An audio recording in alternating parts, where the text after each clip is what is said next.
A 5-year-old boy and his father are back home in Minnesota this weekend after being detained by ICE agents and sent to a detention center in Texas. CBS News' Ian Lee is in Minneapolis with the latest. 5-year-old Liam Ramos and his father, who were detained by immigration officers in Minnesota and held at an ICE facility in Texas, are back in Minneapolis this weekend, released after a judge's order. Democratic Representative Joaquin Castro accompanied father and son back to Minnesota and released these images. A photo of Liam wearing a bunny hat and Spider-Man backpack at the time of his detainment drew global outrage. Ramos was welcomed home by Minneapolis Mayor Jacob Frey, among others.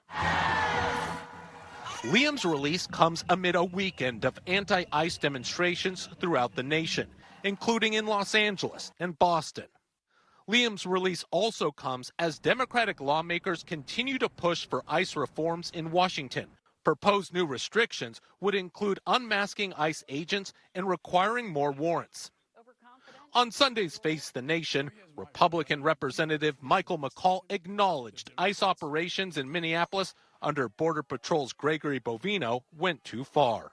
Bovino went in there with these roving patrols. He escalated the situation. He escalated the tension between the public and law enforcement. President Trump said this weekend he is now advising Homeland Security Secretary Kristi Noem not to intervene in protests occurring in cities led by Democrats unless local authorities ask for federal help. And if they want help, they have to ask for it. Because if we go in, all they do is complain. Trump's border czar Tom Homan has suggested the administration could reduce the number of immigration enforcement officers in Minnesota, but only if the state and local officials cooperate. Ian Lee, CBS News, Minneapolis.